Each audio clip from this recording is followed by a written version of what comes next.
안녕하세요, 김호준입니다.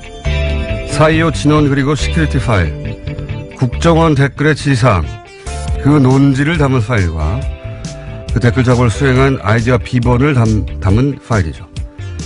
최근 대법원 법원행정처 컴퓨터에서 우병우 전 민정수석이 2심 유죄 판결에 큰 불만을 표시했고, 해당 파일이 대법원 판결에 중대한 변수가 될 거라는 내용이 발견이 됐죠. 대법원은 이 파일의 증거 능력을 인정하지 않았고 결국 사건은 파기환송이 됐습니다. 우병우의 불만은 해결이 된 거죠. 검찰이 이 파일의 작성자, 애초 자신이 작성했다고 인정했다가 나중에 기억이 나지 않는다고 진술을 바꾼 전 국정원 심리전단 소속 김모 씨를 작년 8월부터 5차례나 소환했지만 출석하지 않자 체포영장을 청구했으나 법원이 이를 어제 기각했습니다. 작년 8월부터 5차례 소환에 불응했다면 일반인은 진작 체포가 됐겠죠. 시민들이 검찰을 응원하고 사법부를 비토하는 풍경 최근 자주 벌어집니다. 이 생경한 풍경이 벌어지고 있는 이유, 사법부 스스로 제공한 겁니다. 스스로 제공한 이유 스스로 해결하지 못하면 무능하거나 비겁하거나 어느 쪽이든 사법부 신뢰 회복은 아주 멀리 물 건너 가는 거죠. 김원준 생각이었습니다.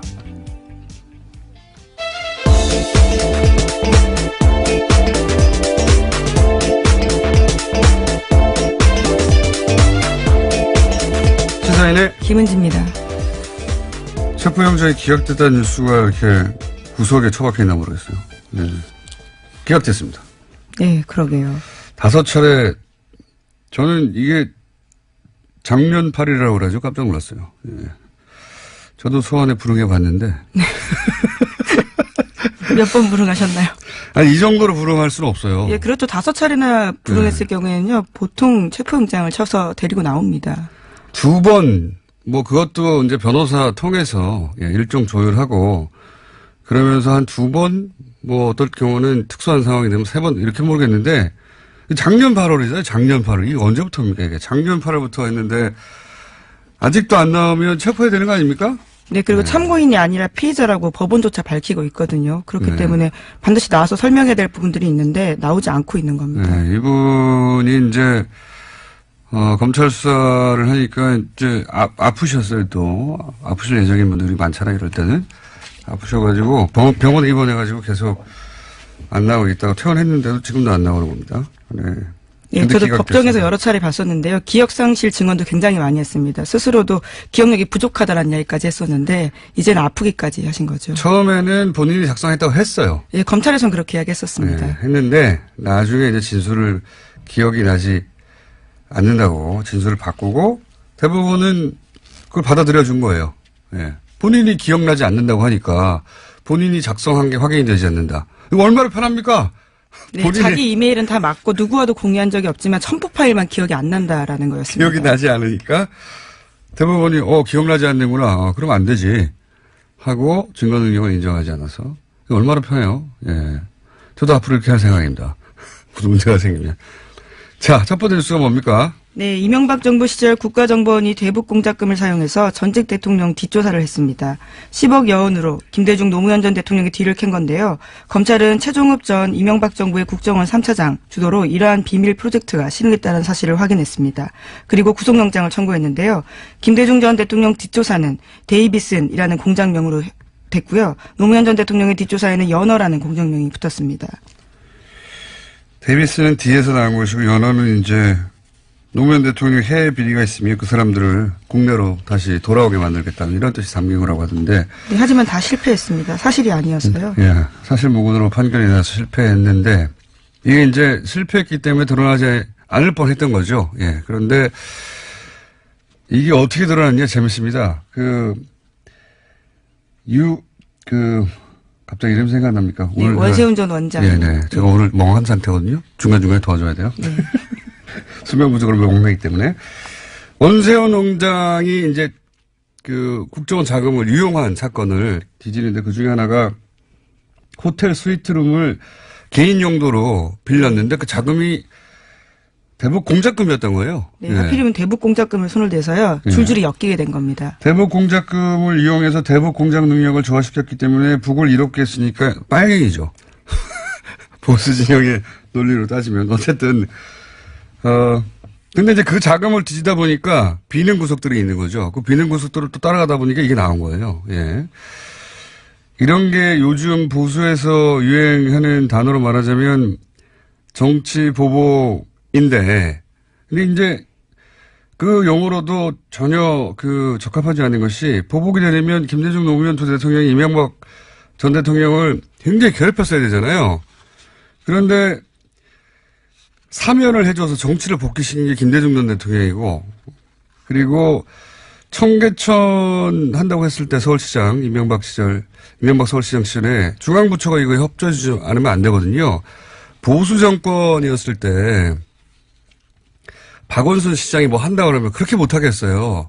노무현 대통령 때는 이거 해주겠어요. 네, 아예 국정원에서 보고서까지 쓰면서 공작을 했었던 바가 드러난 바가 있죠. 박원순 서울시장. 노무현 대통령 때는 이명박 서울시장이 청계천 복원한다고 하는 게 기본적으로 대통령 되기 위한 프로젝트였지만 그래도 물이 흐르는 게 낫다. 그래서 중앙부처 협조해주라고 했단 말이죠. 무슨 피해를 입기는커녕 도움을 받은 거예요. 기본적으로 대통령 가는 길로. 이게 최소한의 인간적 도의도 없는 이거는 그냥 정치 린치인 거죠. 린치. 보복이 아니에요.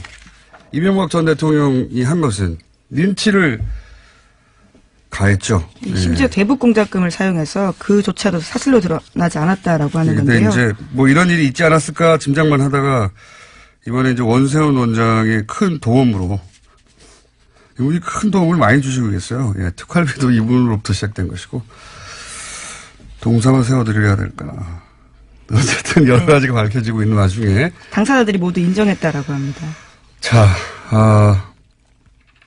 대북 공작금이라고 대북 공작금. 이 대북 공작금을 또 이 자금 추적하는데 국세청이 동원돼서 예, 국세청 당시 국세청장에게 도와주세요. 예, 이현동이라고요. 네. 당시에는 국세청장은 아니었고 서울지방국세청장이었습니다. 그렇습니까? 예. 그리고 나서는 마지막엔 국세청장이 됩니다. 했죠. 예. 그때 이제 이 공작금을 받았다는 겁니다. 예, 오늘 아침 동아일보 보도인데요. 이명박 정부 시절에 이현동 전 국세청장이 위 프로젝트, 그러니까 데이비슨 프로젝트를 도운 대가로 국정원 돈 받았다라고 합니다. 수천만 원이 쓰였다라고 하는데요. 이 또한 대북 공작금이라고 합니다. 원세훈 전 국정원장이 큰 일을 하고 있습니다. 자, 새로 나온 내용입니다. 예. 대북 공작금으로 전직 대통령들 뒤를 캐다가 실패했는데 실패했던 사건이 이제 드러난 겁니다. 대북 공작금을 사용했기 때문에. 자, 다음 뉴스는요? 네, 박근혜 정부 또한 세월호 참사 특조위에 대해서 조직적인 방해, 그러니까 공작을 했다는 사실이요. 검찰 조사 결과 확인됐습니다. 여기에는 새누리당 원내 수석 부대표였던 김재원 의원, 조윤선 당시 정무수석, 그리고 해양수산부 고위 관계자가 방해 공작을 했다라고 하는데요. 최종 지휘를 한 사람은 이병기 청와대 비서실장이라고 합니다.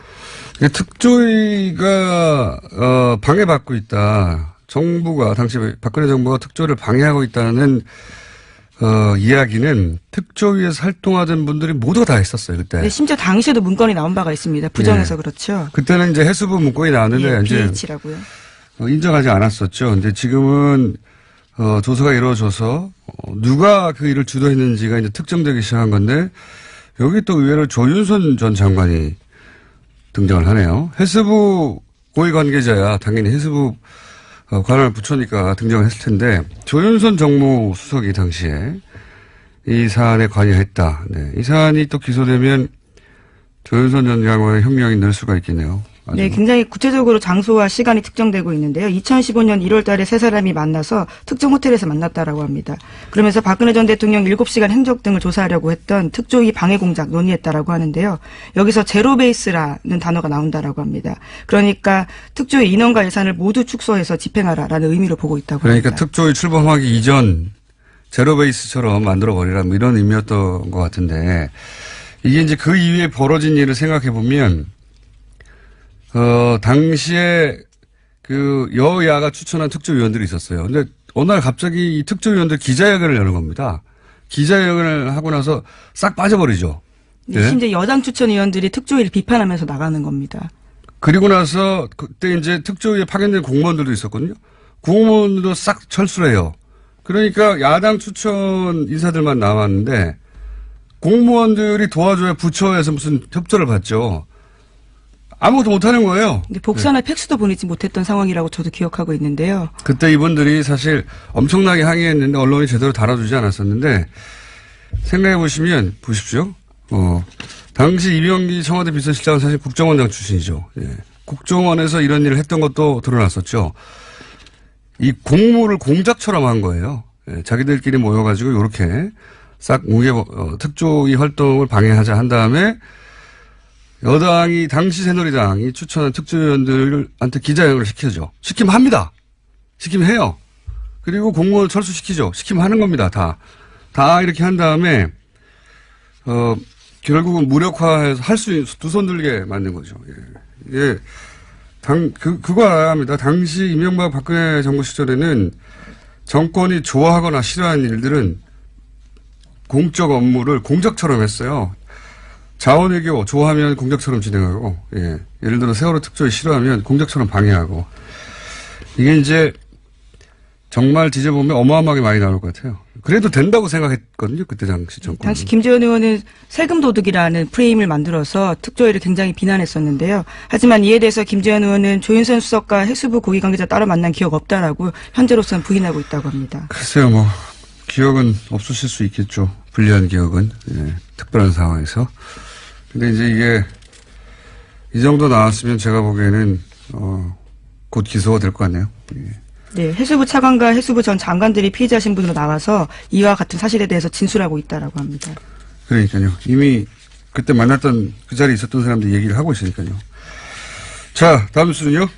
네, 현직 검사가 자신이 겪은 성추행을 폭로했습니다. 서지현 창원지검 통영지청 검사인데요. 서 검사는 가해자로 당시 법무부 간부 안태근 검사를 지목했습니다. 당시 법무부 핵심 간부에게서 사과받기는커녕 인사상 불이익까지 당했다라고 이야기하고 있는데요. 또 성추행 사실을 당시 최교일 법무부 검찰국장, 그러니까 현재 자유한국당 의원이 앞장서 덮었다라고 주장도 했습니다. 저는 이 서지현 검사 인터뷰는 우리 사회의 이제 보수성 그리고 현재 여성의 사회적 지위 혹은 검찰 조직이라는 특수성을 다 감안했을 때 개인적으로 굉장히 역사적 인터뷰라고 생각합니다. 네. 왜 역사적 인터뷰라고 아마 두고두고 이정표가 되는 인터뷰가 그런 인터뷰로 기록이 되지 않을까. 굉장히 힘든 인터뷰군요, 이게. 네, 굉장한 용기를 냈다라고 봅니다. 예. 이 인터뷰 본인도 용기를 냈겠지만 인터뷰로 인해서 많은 같은 처지에 있는 여성들이 위로도 받고 격려도 받고 그리고 용기도 되고 그래서 더 적극적인 폭로로 이어지는 이제 계기가 됐으면 좋겠는데 이게 헐리우드의 제작자 하비 웨인스타인인가요? 예. 그 사람에게 당했던 알리사 생각이 안 나네요. 네, 제작자와 배우들이 많습니다. 네, 예, 많습니다. 최초 폭로가 알리사 도시 이름인데 이탈리아 기억이 안 나네요. 알리사 못 로마인가? 알아들어서 죄송합니다. 알리사 로마인가요? 베네치아인가요? 밀라노인가입니다. 밀라노의 폭로로부터 시작된 건데 그래서 미투 해시태그가 전 세계를 휩쓸었죠. 예, 작년에 올해의 인물로 뽑히기도 했습니다. 이와 관련된 인물들이요. 우린 조용했어요. 예, 그런 일이 없어서가 아니라 그 일을 공개했을 때 입을 수 있는 피해가 굉장히 들었던 거죠. 예. 예, 꽃뱀 취급을 받는다. 이렇게 걱정을 했을 것이고 혹시 조직에 괜히 피해 평지 풍파를 일으키는 거 아닌가. 그러니까 스스로 자책하는 거죠. 스스로 자책하고 이 사회 시선을 내면화해서 잘못은 내게 있는 게 아닐까. 맨맞는 안의 증후군 같은 거죠. 예. 그런데 이제 그걸 서지현 현직 검사를 깨고 등장한 겁니다. 저는 대단한 인터뷰였다고 생각이 들고 이걸 제가 했어야 되는데. 네, 어제 원래 글을 먼저 올렸었는데요. 관련 글에서는 캠페인이 미투 해시태그 달았다라고 합니다. 네. 그리고 관계자들의 반론도 말씀드려야 될 것 같은데요. 안 전 국장은 오래된 일이고 술 마신 상태라 기억이 없지만 있었다면 사과한다라고 하고요. 최교일 의원은 전혀 기억이 없다면서 왜 나를 끌어들였는지 이해하기 어렵다라고 주장하고 있다고 합니다. 예, 밝혀지겠죠. 예. 어쨌든 저는 서지현 검사 응원하고 제2, 제3회 서지현이 계속 나오기를 응원하고 이 인터뷰 자체가 이정표로 기록될 역사적인 인터뷰였다. 저는 그렇게 생각합니다. 다만 아쉬운 것은 내가 했었어야 하는데. 예, 대검 감찰본부에서 계속해서 조사하겠다라고 하니까요. 이후 상황들도 팔로우하실 수 있을 것 같습니다. 알겠습니다. 오늘은 인터뷰가 많아가지고 바로 이어가지고 저희가 어제도 민의를 하나 했기 때문에 민의를 하나 준비했습니다. 안철수 대표 비서실장 송기석 의원 스튜디오에 직접 나오셨습니다. 안녕하십니까? 네, 안녕하십니까. 송기석입니다.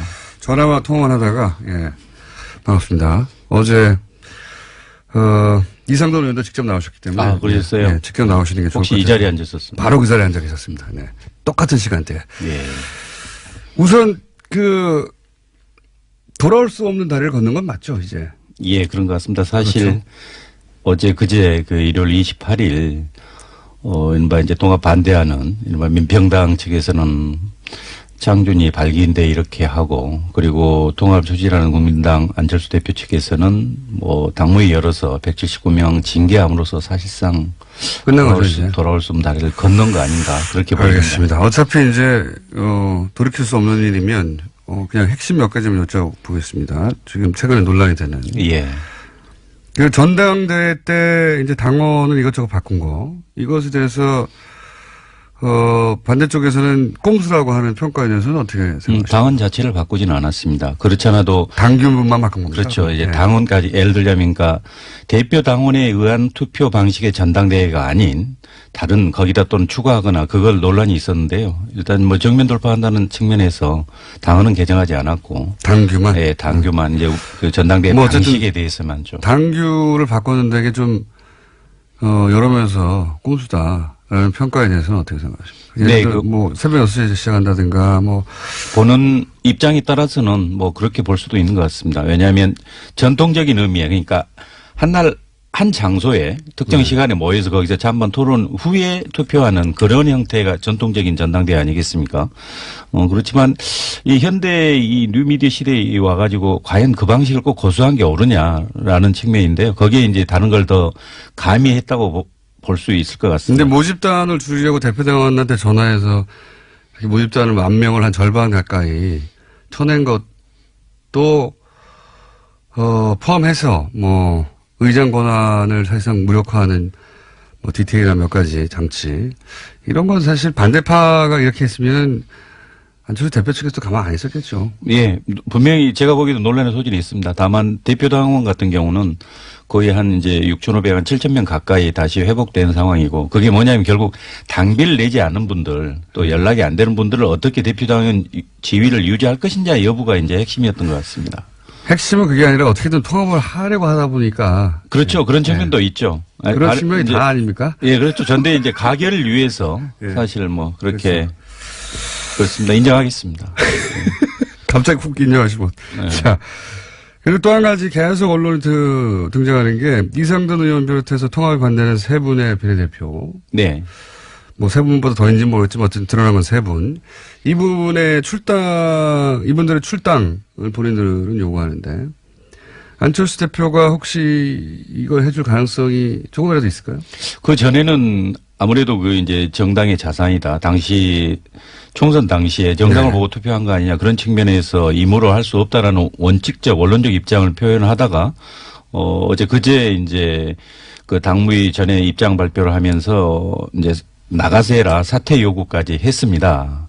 근데 사퇴하면 의원직을 요구. 그러니까요. 그래서 제가 보기에는 지금 우리 당 상황은 좀 통상의 상황은 아니라고 봐야죠. 더더군다나 사실상 분당 상황 아니겠습니까? 이런 경우는 그게 과연 그 의원직을 유지해 주는 게 오느냐 아는 게 오느냐. 다만 정치적 상황 변화에 따라서는 정치적으로 해결해야 되지 않겠습니까? 정치적으로 해결한다는 것은 유승민 대표의 표현에 맞춰서 이해하면 출당시켜 주라는 건데요. 네. 안철수 대표가 그렇게 할까요? 아마 상황에 따라서는 그렇게 갈 수도 있을 것 같습니다. 왜냐하면 그건 절대 안 된다고 말하는 것은 좀 통상의 경우와는 다르기 때문에 제가 이제 이렇게 그렇죠. 말씀드린 겁니다. 안철수 대표가 국민의당 창당할 때도 민주당 소속 비례 얘기 여러 번 나오지만 네, 그랬습니다. 언론에서도 그러니까요. 민주당이 요구했고 민주당에서 출당시켰죠. 실제 경남 도의원 그렇게 해줬고. 그러니까 안철수 대표 자신은 했는데 인사동돈 의원은 안 된다. 이거는 앞뒤가 안 맞췄습니까? 그렇습니다. 그 측면이 있습니다. 네, 그래서 제가 그렇게 인정해버리시면 어떡합니까, 이거. 게다가 표면적 이유가 뭐라고 하든 결국은 민평당 덩치가 커지면, 안 되니까 안 해주는 거라고 다들 생각하지 않습니까? 그 측면도 있고 사실상 이렇게 민평당이 교섭단체 이상이 커진다면 이건 정상적인 통합으로 제가 봐도 보기 어려운 거 아니겠습니까? 이게 네. 아니 통합 합당이라는 게 저는 국민의당의 외연 확장이고 사실상 흡수라고 생각하지만 형식상 통합이지만 그렇다 하더라도 이건 마이너스 통합 이건 의아해 할 거 아닙니까? 그러니까 그런 측면에서도 자기가 욕먹지 않으려고 그리고 남이 잘 될까 봐 막는 거잖아요. 아무튼 그런 측면보다는 최대한 함께 갈 수 있게 좀 설득하겠다. 이런 뭐. 측면이죠. 예, 뭐. 이것도 인정하셔야 될 것 같은데. 아니, 이게 명분이야 뭐 정치인들이 다 머리가 좋으니까 만들 수 있는데 결국은 저쪽 동네가 너무 커지고 내가 쪼그라들면 나는 욕먹고 저쪽은 잘 되니까 안 되는 거 아닙니까? 그렇죠. 기본적으로 뭐. 갑자기 또 인정하시고. 아니, 정치라는 게 이제 혼자 할 수 있는 건 아니고요. 최대한 뭐 세력을 함께 해야 되는 거니까. 예, 그런 욕심은 있지만. 하여튼 이것도 뭐, 더 이상의 답변은 본인이 결정하시는 게 아니니까. 예. 근데 만약에 본인이 대표라면 어떻게 하셨겠어요? 저는 실제 창당 과정에서 또 당선 과정에 그분들도 많은 노력을 한 건 사실입니다. 예. 비례대표라고 해서 가만히 있어 비례대표 된 거 아닙니다. 당연하죠. 예. 예. 그렇기 때문에 결국 그분들의 합류도 표에 예. 도움이 됐어요. 그렇죠. 실제 예. 이제 그 상황에 닥쳤을 때 지금 이제 그 직전 단계까지 왔지만 그 상황에 닥쳤을 때 진지하게 논의해서 당원과 국민들이 납득할 수 있는 방법으로 해결해야죠. 예. 본인이면 출당했겠다는 얘기네요. 네, 그렇습니다. 우리 쉽게 말씀하시고 이거 인정 송기석 선생이라고 지금 문자가 올라오고 있는데 그런데 그 최근 언론에서는 이게 언론이 하도 뭐 오보도 많고 소설도 많긴 합니다만 언론에서는 비서실장 송기석 예, 안철수의 비서실장 송기석 이렇게 쭉 보도되다가 최근에 안철수 대표 거래를 좀 두기 시작했다라는 표현이 등장하기 시작했어요. 예. 이게 이 보도가 나온 게 어떤 맥락에서 나온지 알고 계십니까? 그리고 이게 사실인가요? 예, 아마 그 기본적인 입장이 이제 무조건 통합의 찬성파 아니냐라는 뭐 그런 시각에서 출발한 것 같은데요. 제가 개인 안철수의 비서실장이 아니고 국민의당 당대표의 비서실장 아니겠습니까? 국민의당이 바른 방향으로 가게 하는데 조언해야 되고 대표를 보좌해야 되는가 그런 측면에서 이제 보면 좀 제가 보기에도 좀 비합리적인 부분에 대해서 지적을 하고 그런 부분에 대해서 좀 무리수가 이게 있었죠. 아무튼 그 법률가 시각에서 봐서는 좀 지나친 부분이 분명히 있었습니다. 예. 판사 출신이시잖아요. 예, 그렇습니다. 좀 지나친 게 아니고 많이 지나치지 않았습니까? 무리수를 많이 두지 않습니까, 사실은? 어떻게든 통합을, 사실 정치적으로 이해갑니다. 통합을 안 하면 정치 생명이 이제 끝장날 판까지 사실 판이 벌어졌으니까 가긴 가야 하는데 그 과정에서 무리수가 있긴 있었죠. 예, 충분한 소통이나 설득이 좀 부족했던 건 맞습니다. 그리고 절차적으로도 다소가 아니고 꽤 좀 미흡한 측면도 있었죠. 예, 예. 예. 아니, 이게 다 인정해버리시면 좌우 각이 서야지, 이렇게. 아니, 왜 머리를 쥐어 뜯으세요? 예.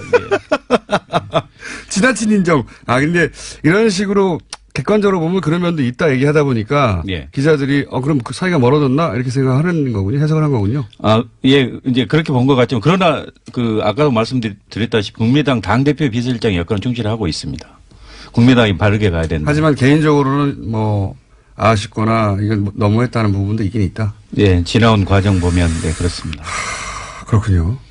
자, 그러면 개인적으로 통합하면 글로 가십니까? 아니면 무소속 됩니까? 아니면은 좀 생각해 보셔야 됩니까? 지금 상황에서는. 그런데 저는 이렇게 생각할 때 통합이라는 것이 결국 저는 국민의당이 중도개혁에서 외연 확장인데 그래서 외연 확장의 범주 내에 개혁적 보수니까 바른정당 다수가 포섭된다고 보는 겁니다. 그렇기 때문에 그 방향이 옳다. 원칙적으로는 그렇게 생각하지만 그러나 이런 형태의 분당 마이너스 통합 이건 바람직하지 않다는 게 제 생각입니다. 그래서 이제 앞으로 남은 방법은 실제 17분은 이제 거의 분당의 길로 갔고 나머지 중재하는 의원들을 이분들을 어떻게 설득할 것인가. 그럼 안철수 대표께서 그분들 따라 양보를 할 것인지 아니면 더 설득할 것인지 아니면 바른정당 의원들이 실제 개별 입당으로 해서 이런 문제를 해소할 것인지 그런 건 결국 정치적 역량 또 정치적 결단의 문제 아니겠습니까? 이제 실제 그 상황이 닥치면 저도 판단하겠습니다. 판단하겠다는 말씀은 무조건 합당 통합화 쪽으로 가는 건 아니라는 거네요. 네, 그렇습니다. 이거 처음 듣는 이야기인데 거리 멀어지신 거 맞네요. 아니 뭐 정치적 상황에 따라서는 어떤 생각을 하냐는 분명히 생각 차이가 존재할 수 있죠. 하여튼 이제 당 대표의 비서실장으로서 그 역할을 충실히 해 왔고, 예. 그래서 개인 감정 없이 해왔으나 그 사이에 직접 보고 겪은 과정 속에서는 이게 좀 무리한 부분이 있다. 만약에 비서실장이 아니었으면 비판하셨을 만한 사안이 있었다는 얘기네요. 그죠? 그렇죠. 또 내부적으로는 또 순서리도 계속 했고요. 네. 네. 그러다 보니까 이제 최후의 결정의 순간이 다가오고 있는데 그럴 때는 마음을 결정하셔야 되는 거 아닙니까? 예, 그래야 되겠죠. 그런데 지금 무조건 통합은 아닌 것으로 그거는 내가 고민해 봐야 한다. 이 정도 선까지 오신 거군요. 네, 그렇습니다. 멀어지신 거 맞는 것으로 오늘 인터뷰를. 네. 저희가 그 이상돈 어제 의원만큼 대립각이 쓰는 시간, 그 대립각이 쓰고 그 시간만큼 드리려고 했는데 이게 다 인정하셔가지고 시간도 다 썼고 대신 저희가 따로 한번 모셔야 될 것 같습니다. 따로 한번. 서정검사 말고요. 저를 또. 네. 네. 네, 좋습니다. 법률 용어가 갑자기. 자, 아니, 어제 이제 반대파와 사실은 찬성파의 대립구도로 이제 모셨는데. 예. 약간 가운데로 오셨기 때문에. 게다가. 아니, 근데 저는 그 반대하는 분들의 그 논리에 대해서는 수긍을 못 합니다. 알겠습니다. 이게 어떻게 호남을 버리고 탈호남이고 뭐 햇볕적절을 버리고 그런 보수 대합이고 이건 전혀 동의하지 않습니다. 동의하지 않지만 예, 그렇다고 예. 통합파의 그대로 자동으로 따라갈 거라는 생각은 다른 사람들이 그렇게 생각하는 그건 오산이다. 나는 나의 판단을 새로 다시 시작하겠다. 예, 통합은 원칙이 맞지만 이런 형태의 이렇게 분단까지 가는 이런 바람직하지 않다고 생각합니다. 알겠습니다. 오늘 여기까지 하겠습니다. 약간 멀어진 걸로 확인되나?